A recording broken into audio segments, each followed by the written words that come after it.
kaibigan, kalyabi, mayroon ka bang problema? Sasakyan ng kotse, may problema sa makina. Tayo na kay makinistang pobre, susolusyonan, diagnostic ang kailangan. Makinistang pobre, isang magaling na mekaniko. Makinistang pobre, mayaman ang puso sa pagtulong. Makinistang pobre, mag-subscribe na kayo. Mag-subscribe kay Makinistang Pobre.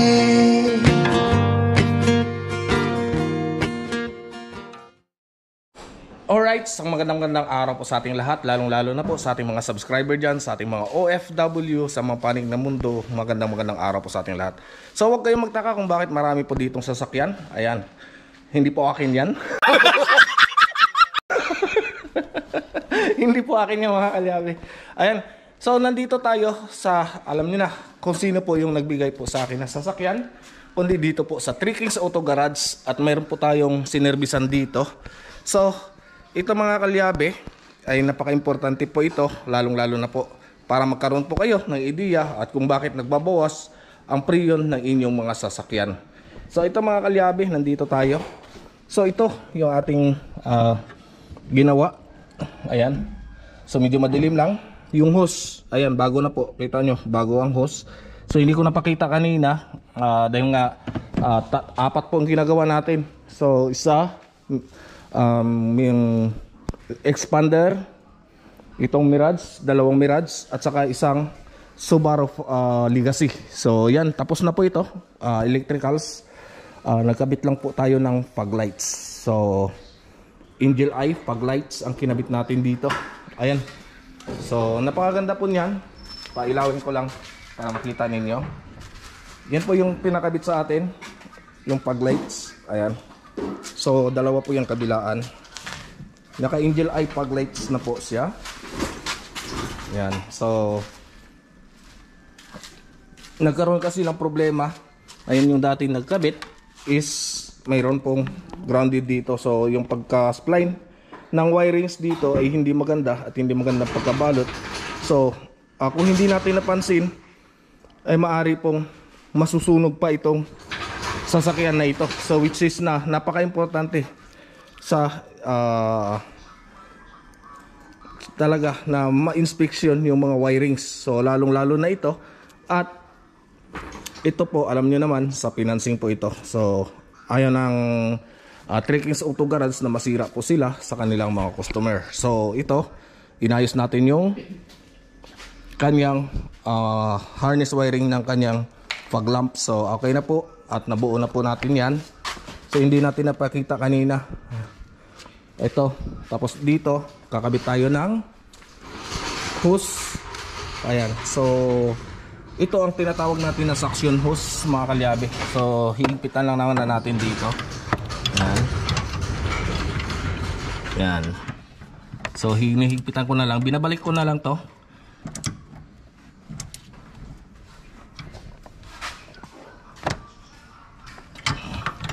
So dito mga kalyabe, mamaya ipakita ko dito sa inyo.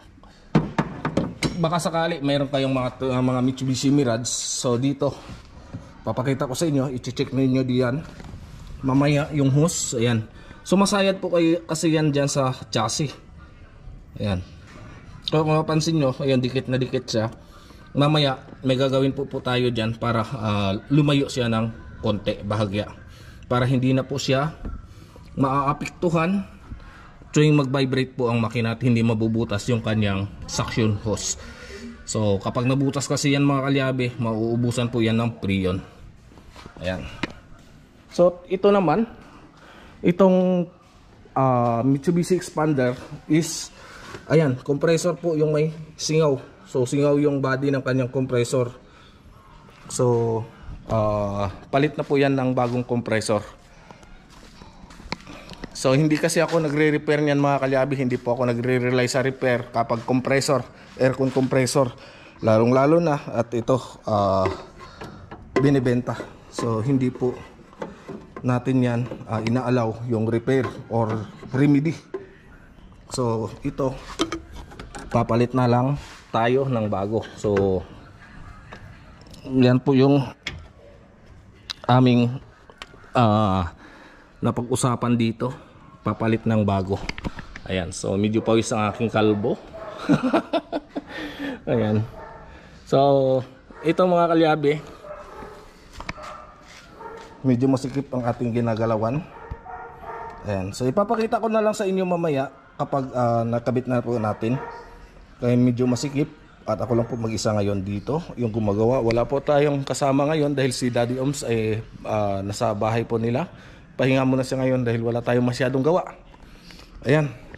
So, ito na. At tatapusin ko muna ito mga kalyabe. Alright, ayan siya mga kalyabe, no? Ayan. So, sana makita ninyo.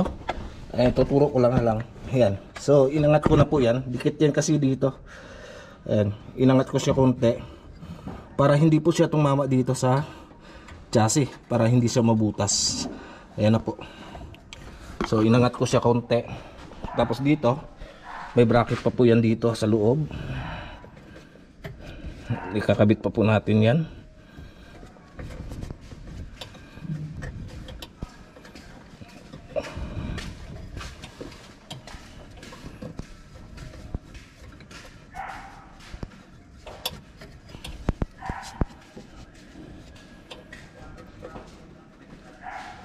Ayan.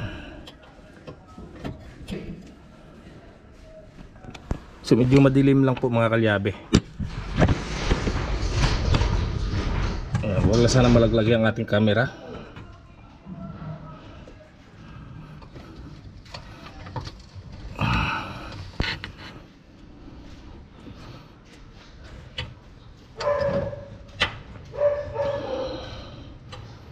Right. So kakabit ko yung tornilyo na G's.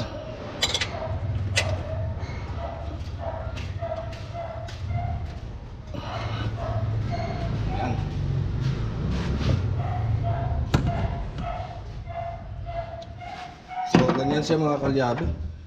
Medyo masikip lang po itong ating ginagawa ngayon. So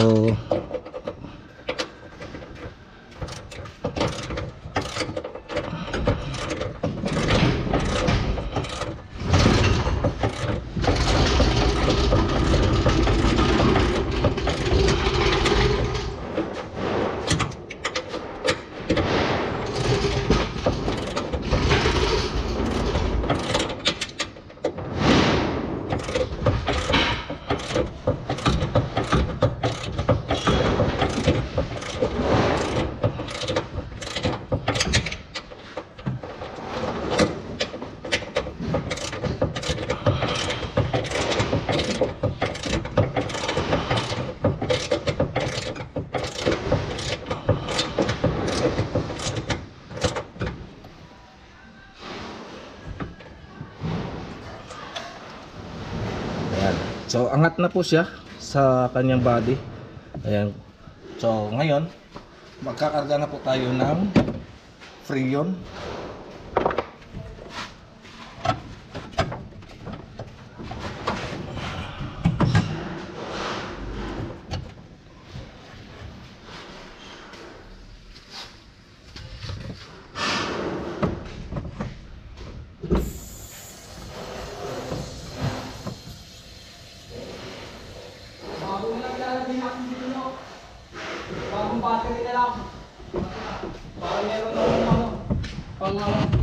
Right. So start. Start para maano natin 'to.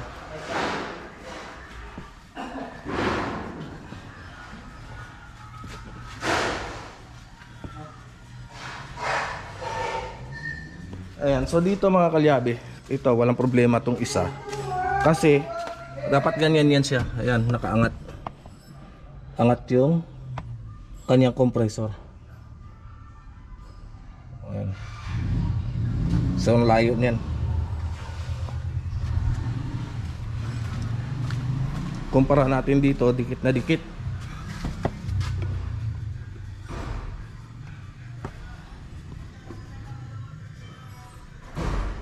Right. So ayan, at papaandarin lang to natin mamaya-maya konti. Alright mga kalyabe, so ito na at papaandarin natin. Kakargahan natin ng Freon. para obserbahan natin.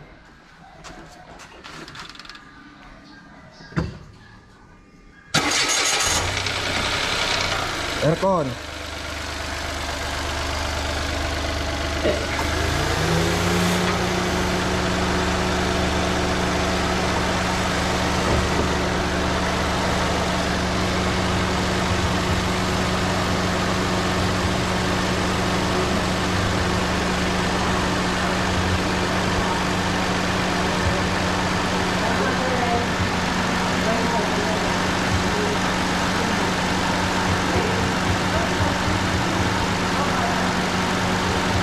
Walang langis yan kaya bumababa.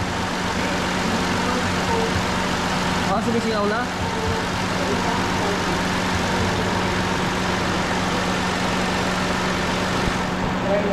Nan mo, malamig na.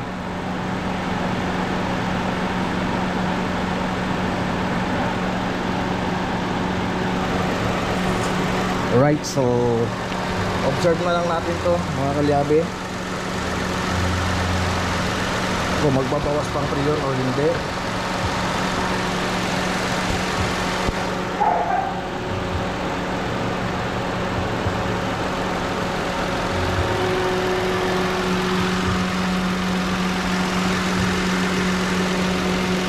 Ayan, so ito mga kalyabe, ang naging problema nito is sumingaw po yung kanyang compressor. So kapag compressor sa body na kasi mismo ng compressor ang singaw, kaya no choice tayo kundi magpapalit talaga tayo ng compressor nito at para maayos. Ayan. So sa mga balak po kumuha ng mga sasakyan, ayan, pwede niyo po ako ma-PM sa aking Facebook page. Samahan ko po kayo dito sa 3 Kings Auto Garage. Katulad nito, ayan, lahat kasi nito mga kalyabe na nandito sa kanilang showroom is for releasing na bukas. So ilan po yung releasing nila bukas? 2, 4, 6 8 siyam na piraso. So siyam na piraso, ay 10 piraso yung kanilang releasing bukas. So yan ang kanilang mga pang-release bukas. So sa mga nahihirapan mga kalyabe na kumuha ng mag-car loan sa bangko, ayan, pwede nyo po dito lumapit sa 3 Kings Auto Garage. Fast approval at mabilis lang po ang approval at napaka-basic lang po yung mga requirements dito sa kanila. So pwede nyo po mabisita ang 3 Kings Auto Garage. So may Facebook page din po sila, pwede nyo sila mag-message doon. At kung gusto nyo magpasama, pwede ko po kayo samahan dito sa 3 Kings Auto Garage. Alright, so ayan, ito bagong-bago mga repossess ng bangko.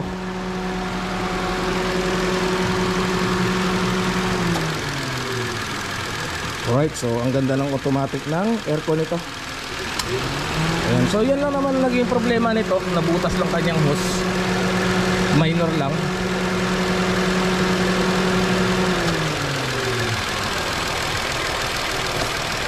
Ayan, okay na po yan.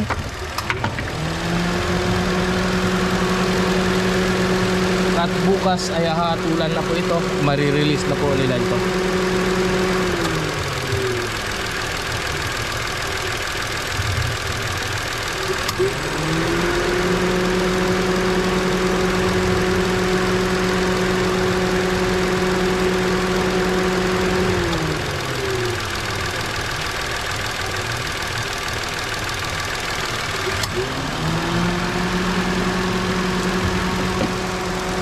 Ayos.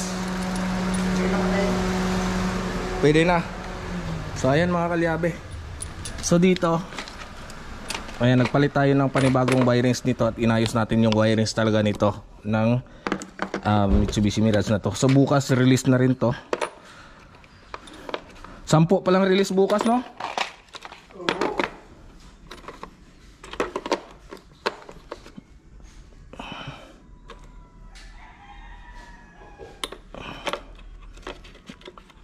Ayan, kaya mga kalyabe, kapag gustong-gusto niyo kumuha at hirap po kayo sa approval sa inyong bangko, pwede po kayong pumunta dito sa 3 Kings Auto Garage.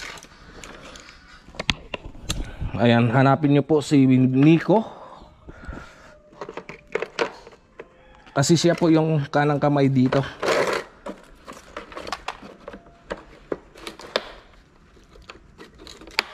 Ayan. Next. May Facebook page din kayo, di ba? Three Kings Auto Garage din. Ayan. So, pwede nyo rin mag-message sa Three Kings Auto Garage. Or, pwede nyo rin po ako ma-message at samahan ko po kayo dito sa kanila. Ayan, si Nico. Yan ang katiwala dito. Yan yung big boss, mastermind. Alright. So, ito, Montero. Expander, Mirage. 3 Mirage na release bukas. 3 Mirage, isang Honda, isang Hyundai. Stargazer ba to? Ayan, Hyundai Stargazer, Suzuki. Ayan. So, yan ang mga pa-release bukas. So, ito, yung kaliwang kamay. Kung may kanang kamay, mayroon tayong kaliwang kamay. Ayan. Anong problema niyan, boss? Na-stuck. Na-stuck? Na-stuck eh. Ano lang, sungaw lang. Sungaw. Sungaw. Kaya ano yun. Ayan. So ayan mga kalyabe, dito galing yung aking mga sasakyan, yung aking Hyundai Ion, si Albo, dito galing yon. Saka yung bagong puti. So dito po yun galing sa Three Kings Auto Garage. So yun yung pinamasko nila sa atin, di ba? Boss, salamat boss. Dapat tayo mamigay eh. Oh, yan ang pinakamagang pamasko natin, yung sasakyan. Isipin yung mga kalyabe, ay ano pa lang, September pa lang binigay na sa akin. Ang aga-aga na pamasko. Ayan, so okay na to. At